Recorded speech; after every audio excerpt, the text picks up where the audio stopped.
Vienas namas, o du skirtingi langai. Pirmasis langas yra nepakeistas, tai yra, kad dar aš jo nepriejau, o čia kambaryje už mano nugaros jau yra pakeistas langas.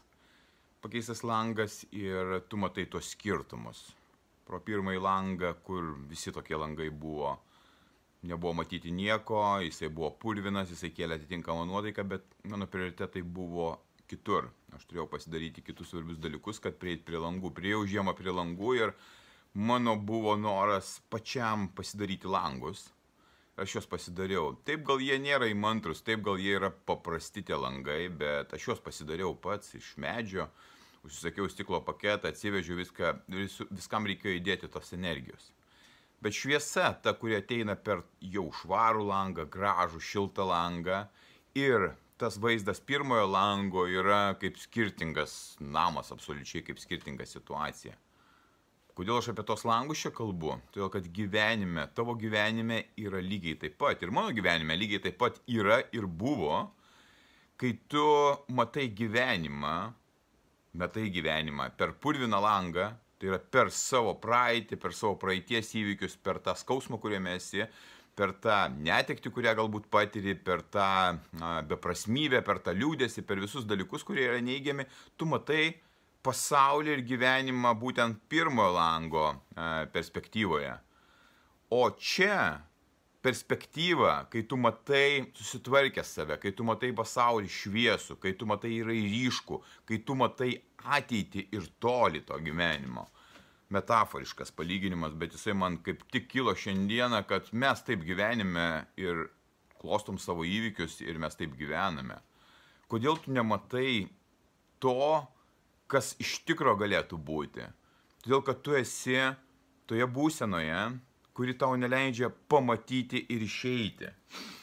Kad tas langas pasikeistų į švarų langą, aš turėjau jį padaryti, aš turėjau įdėti labai daug energijos, turėjau sužinoti, kaip jį daryti, kokias medžiagas nusipirkti jas ir pasidaryti viskam laiko ir energijos, nes protas nori nuvesti kažką kito daryti, taip ir gyvenime. Dauguma žmonių, beveik dauguma tų, su kuriais aš bendrauju, su kuriais aš dirbu, jie neskiria laiko savęs pažinimui, kad suprastų, ką reikia pasidaryti, kad ta šviesa atsirastų. Kokie įpročiai turi atsirasti, kad tu galėtum pradėti gyventi aiškų ir ryškų gyvenimą. Ir tai nėra paprastas procesas, jisai yra skausmingas. Jisai yra, kur tu nebenori eiti žiūrėti, kas ten tavo virtuvėje, tavo gyvenime. Bet kai tu susitvarkai savo gyvenimą ir jį matai ryškų, matai aišku, nors ir eini per įvairius savo išbandymus, jis yra skirtingas. Tai čia irgi kaip skirtingos situacijos tais langais, tavo gyvenimai skirtingi pasidaro.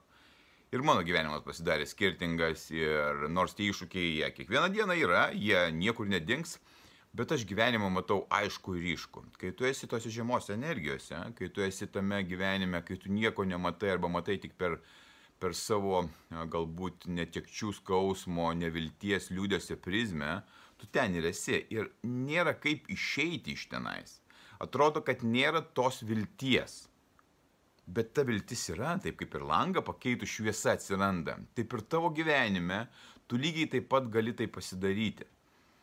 Protas nenori apie tai galvoti. Tai yra skauda. Peržiūros tų pokalbių, kuriuos aš įrašinėjau, yra labai nedidelės.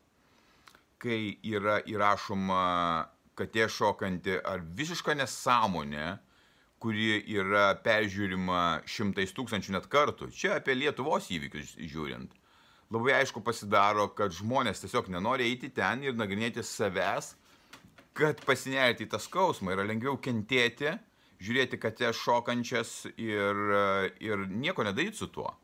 Bet gyvenimas yra būtent toks, tu nematai jo.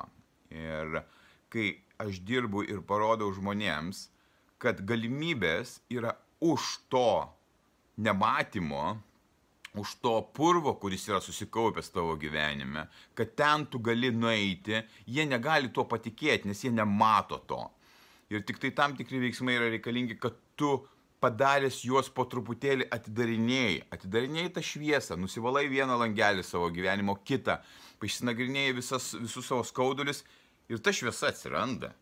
Ir tada aiškumas atsiranda. Kai atsiranda gyvenime aiškumas, tai yra tavo ir tikslas toks yra surasti tą aiškumą, eiti į skausmą, surasti tą aiškumą ir žiūrėti, kaip toliau tave gyvenimas veda. Ką tu galėtum darytis, bet gyventi tamsoje yra paprasčiau ir labai paprasta gyventi tamsoje, negu eiti į šviesą. Nes lengva kentėti, lengva yra būti auka ir sakyti, nu, man toks gyvenimas suklosti, aš tokia valstybėje gyvenu, ekonomika yra tokia, politikai, pažiūrėk, koks pasaulis yra.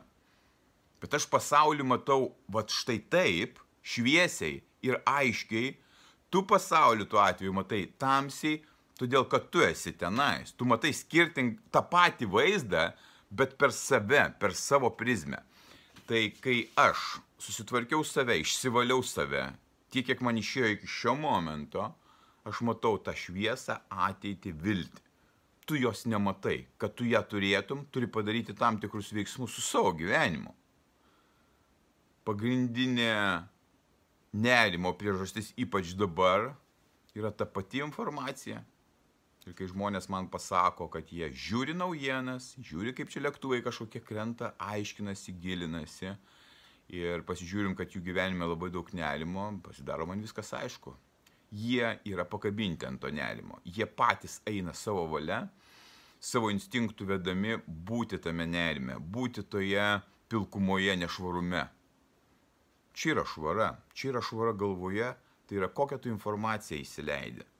Dėl to ta švara ir gyvenimo matymas priklauso nuo to, su kuo tu esi, apie ką tai yra. Čia ne tik tai maistas, sportas ar disciplina kažkas tai, o yra psichinė disciplina, kur tu turi įsileisti informaciją, kuri duoda tau šviesą, švarą, aiškumą, supratimą. Ir kai tu pastoviai žiūri, kas ten vyksta, tas dramas, tos žūstančių žmonės, tas nelaimės, tas ekonominės krizės, tu esi ten, nes tau to reikia. Tau reikia žinoti, nes maža ką reikės pabėgti ar kažką padaryti. 3 metus čia visi kažkur tai bėga, visi gyvena baimėse. Su paskutiniu žmogu dirbdamas kalbuosis, ne, tai man reikia būti, žinoti, nes man gal reikės bėgti, nepradeda nieko, daryti, kas reikalinga su jo gyvenimu, o laukia, kad kažkokia tai žinutė ateis, kad jau dabar galima pradėti gyventi. Nes gal jau dabar kažkaip susitars ir čia mūsų niekas nepuls. O aš gyvenu tuos 3 metus, kur čia vyksta tas karas. Ir gyvenu savo gyvenimą. Ir padedu kuo toliau, tuo daugiau žmonių eiti į tą šviesą, jų gyvenimus. Atrasti savo gyvenimus, spręsti savo problemas, gyventi tą ryškų gyvenimą. Eiti per gyvenimą drąsiai. Švara, kurią mes pasidarome patys, tai nuo mūsų valios, nuo mūsų pastangų priklauso, duoda mums gyvenimą arba šviesų, arba jeigu nepasidarome, tas mūsų gyvenimas yra tamsus. Mes matome pasaulį tokį, kokie mes esame. Ir jeigu tu dabar gyveni kančioje, neteisingume ir manai, kad pasaulis neteisingas, tai pagalvok apie tai. Sistema šita veikia nuo pat pradžių pasaulyje. Niekada niekaip kitaip nebuvo. Tau reikia pamatyti tą realybę pro išvalytus savo gyvenimo langus, ir eiti į tą gyvenimą duodant šviesą, duodant tą pozityvę ir gerą energiją aplinkui esantiems žmonėms. Ir vaizdas visai kitoks. Ir norisi žiūrėti pro langą. Pro tą langą aš nenoriu žiūrėti, nes ten nėra ką žiūrėti, jisai purvinas. Jį net vien pasižiūrėjus jau negera darosi. Švarink savo sielą, švarink savo protą, švarink savo kūną ir eik į tai, kas tau duotų šviesą ir aiškumą tavo gyvenime. Būk stiprus.